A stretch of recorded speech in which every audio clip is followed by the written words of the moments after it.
বাকখালী নদী বয়ে চলেছে কক্সবাজার শহরের উত্তর পূর্ব সীমান্ত দিয়ে। বাকখালী নদীর বুক বেয়ে সাগর ফেরত সাগরগামী ট্রলারগুলোর নিয়মিত যাতায়াত। বঙ্গোপসাগরের গভীর থেকে ফিশিং ট্রলারগুলো মাছ ধরে নিয়ে কক্সবাজারের যে কয়েকটি ঘাটে ভিড়ে, তার মধ্যে ফিশারি ঘাট সর্ববৃহৎ এবং ব্যস্ততম জনপ্রিয় একটি জায়গা।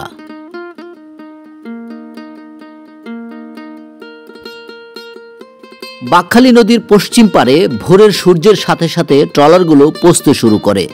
গভীর সমুদ্র থেকে নিয়ে আসা মাছগুলো অল্প সময়ের মধ্যে চলে যাবে ভোজন বিলাসীদের পাতে।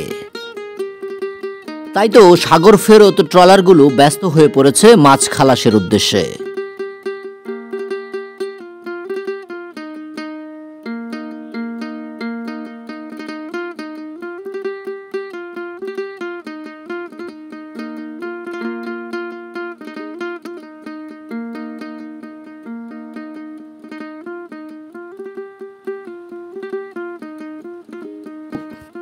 ইলিশের এখন পূর্ণ মৌসুম থাকলেও তুলনামূলক কম ইলিশ ধরা পড়ছে।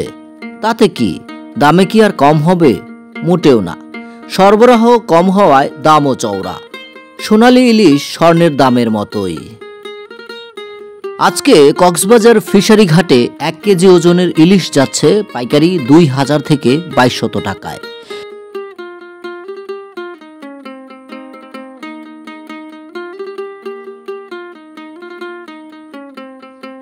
ইলিশ ছাড়াও খালাস হচ্ছে আরও বাহারি স্বাদের নানা রকম মাছ। তাই তো এই সময়টাতে কর্মব্যস্ত সকলেই ঠিকমতো দম ফেলার সময়টুকু যেন নেই।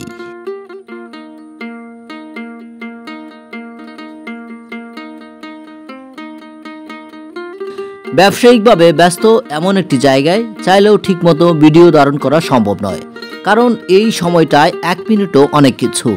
ব্যস্ততার ভিড়েও প্রিয় দর্শকদের জন্য আমাদের ছোট্ট আয়োজন কক্সবাজার ফিশারি ঘাট। এই মুহূর্তে আমরা দাঁড়িয়ে আছি ফিশারি পল্টন, কক্সবাজারের ফিশারি পল্টন। এখানে সামুদ্রিক মাছের পাইকারি বাজার। আজকে আপনাদেরকে এই পুরো বাজারটি আমরা ঘুরে দেখাবো। এই পল্টন ফিশারি পল্টন বাজারটি বিমানবন্দরের উল্টো পাশে এখানে অবস্থিত। আমরা এখন প্রবেশ করছি সেই ফিশারি পল্টন বাজারে।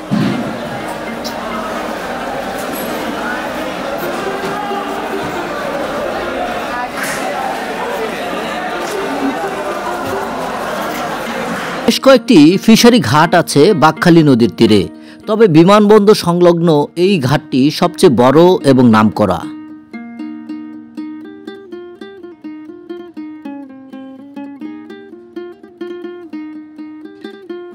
সামুদ্রিক মৎস্য আহরণ ও পরিবহনের মূল মাধ্যম এসব ট্রলার।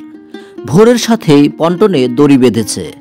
ছোট ছোট নৌকাগুলোও বড় ট্রলার থেকে মাছ পরিবহনে সহায়তা করে।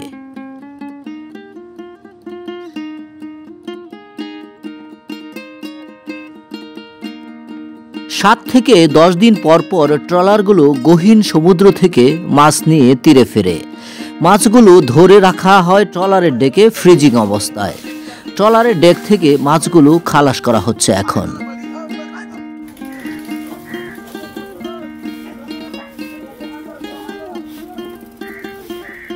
ছোট যে নৌকাগুলো দেখছেন, এগুলো ছোট ছোট ফিশিং বোট। এসব ফিশিং বোটে থাকে মোহনার মাছ। এগুলো গহীন সমুদ্রের মাছ নয়, তাই তো ফ্রিজিং এর প্রয়োজন হয়নি। ট্রলারে ফ্রিজিং বোট থেকে মাছগুলো খালাস করা হয় ঝুড়িতে খালাসের পর ঘাট শ্রমিক ঝুড়িগুলো বাঁশে ঝুলিয়ে নিয়ে যায় আড়তের পাকা চত্বরে ঢেলে সাজানো আছে শত শত পদের মাছ।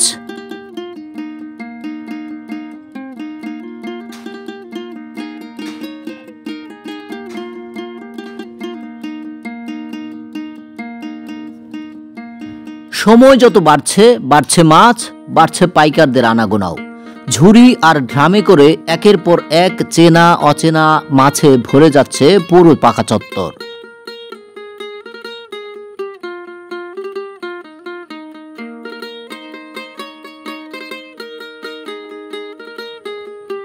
বাংলাদেশের সমুদ্র এবং সমুদ্র এলাকায় প্রায় 475 প্রজাতির মাছ আছে। এর মধ্যে অর্ধশতাধিক প্রজাতির মাছ শুধুমাত্র আহরণযোগ্য। আহরিত অর্ধশতাধিক প্রজাতির মাছের মধ্যে প্রায় সবগুলোই কোনো না কোনো সময় এখানে দেখা মিলবে।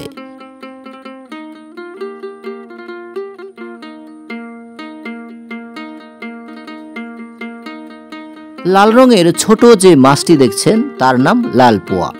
পাশেই আছে ক্রোকার ফিশ। কালো রঙের এই মাছটির নাম কৈকুরাল।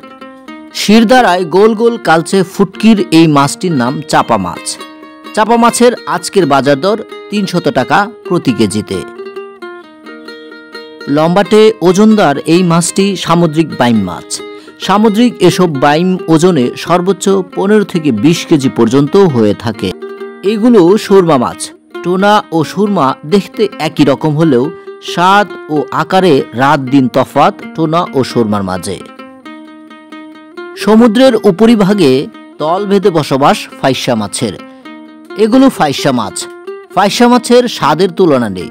ফাইসা মাছের বাজার দর প্রতি কেজি পাইকারি 200 থেকে 250 টাকায় চলছে এই ফিশারি ঘাটে।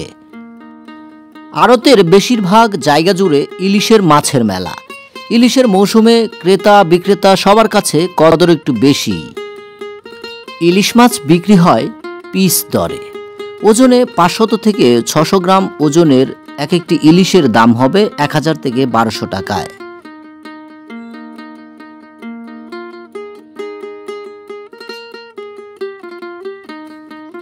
এগুলো লাল চিংড়ি। গায়ে লালচে ছোপ থাকায় ইংরেজিতে একে বলা হয় টাইগার প্রন। মাছের পাশাপাশি সামুদ্রিক কাঁকড়াও ওঠে, চাহিদাও প্রচুর। দাম প্রতি কেজি 300 টাকায়।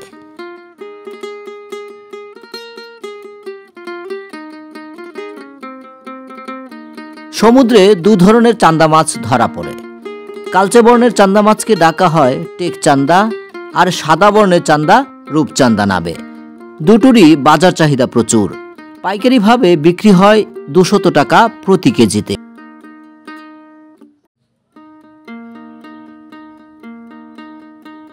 চেনা অচেনা কত মাছ যে আছে এখানে, আমরা যারা সমতলে বা উজানে আছি তারা খুব কমই চিনব।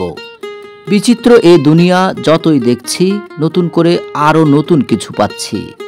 কত না বিচিত্র আমাদের বাংলাদেশ। বাংলাদেশকে জানুন, ভ্রমণ করুন বাংলাদেশ। ভিডিওটি ভালো লাগলে লাইক, কমেন্ট এবং শেয়ার করতে ভুলবেন না।